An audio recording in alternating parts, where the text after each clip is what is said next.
अरे दामाद जी, आप झाड़ू क्यों लगा रहे हैं और शीतल कहाँ पे है? नमस्ते मम्मी जी। हो झाड़ू पोछा तो मुझे करना होता है और शीतल तो अंदर सो रही है। जीजू आप क्या बोल रहे हो? दीदी मुझे हर दिन कॉल करके बोलती है कि घर को कैसे संभालना है और ये हो ही नहीं सकता कि वो आपको ऐसे काम करने दे। अच्छा ऐसा बोलती है, पर ऐसा है तो नहीं, क्योंकि इस घर के तो सारे काम मुझे ही करने पड़ते हैं। झाड़ू पोछा बर्तन खाना बनाना। वो क्या है ना, शीतल ने घर की नौकरानी की छुट्टी कर दी तो ये सारे काम अब मुझे देखने पड़ते हैं। लेकिन आप क्यों झाड़ू पोछा कर रहे हो? शीतल कहाँ है? बुलाओ तो जरा उसको। शीतल, शीतल दीदी, अरे दीदी आओ ना। अरे मम्मी भाई आप लोग कब आए? तू ये सब छोड़, तू मुझे ये बता कि दामाद जी पोछा क्यों लगा रहे हैं और तू घर में पड़े पड़े आराम कर रही है? अरे नहीं मम्मी, आप जैसा समझ रहे हो वैसा कुछ नहीं है। वो मेरे सर में दर्द हो रहा था, मैं आराम कर रही थी, इसलिए आज इन्होंने साफ सफाई करी है। रोज थोड़ी ना करते हैं, रोज तो मैं ही करती हूँ। बताओ ना इन्हें। अरे शीतल, तुम मम्मी के सामने झूठ क्यों बोल रही हो? तुम अंदर अभी फोन चला रही थी, सो रही थी, और तुमने मुझे बताया भी तो था कि घर के सारे काम करने के बाद ही मुझे उठाना। अब तुम मम्मी के सामने इतने झूठ क्यों बोलती जा रही हो? अरे शीतल, और तुमने ही तो बोला था कि मेरे उठने से पहले खाना रेडी रखना, तो खाना तो मैंने बना लिया। अब तो मम्मी और साले साहब भी आ गए, तो मैं एक काम करता हूँ, इनके लिए भी ना जल्दी जल्दी खाना बना लेता हूँ। नहीं, ये क्या बोले जा रहे हो अजय? अरे बताओ ना, मेरे सर में दर्द हो रहा था, घर का सारा काम तो मैं ही करती हूँ, है ना अजय? बताओ। सॉरी, अरे सच छुपाना था क्या? अब मुझे लगा कि सारी बातें मम्मी को बतानी है। अच्छा नहीं बतानी थी क्या? सॉरी मम्मी जी, गलती हो गई और मैं तो भूल गया। सारे काम ना शीतल ही करती है घर के।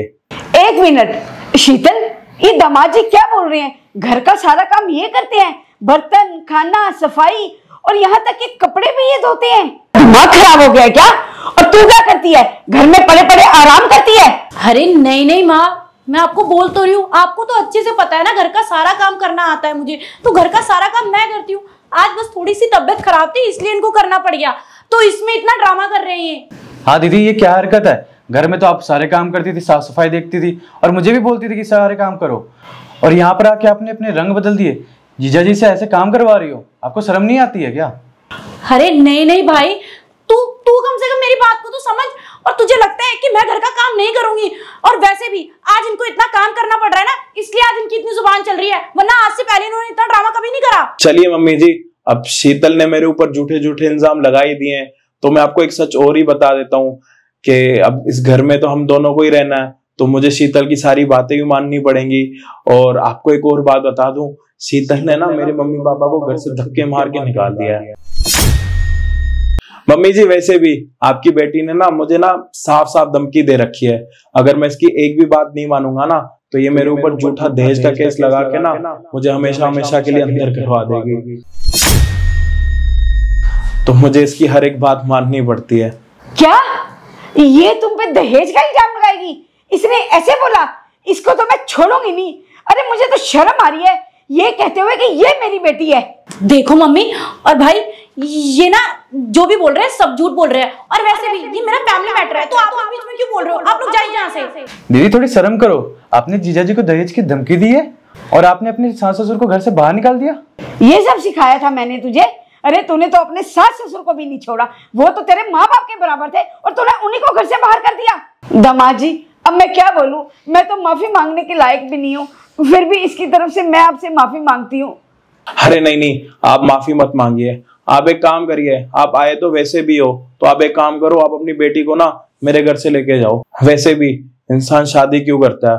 सुकून की जिंदगी जीने के लिए, पर आपकी बेटी ने तो मेरा पूरा सुकून छीन रखा है और यहाँ तक मेरे माँ बाप भी मुझसे छीन रखे हैं। तो अच्छा इसी में ही है कि आप अपनी बेटी को ना इस घर में से लेके जाओ और मुझे सुकून की जिंदगी जीने दो।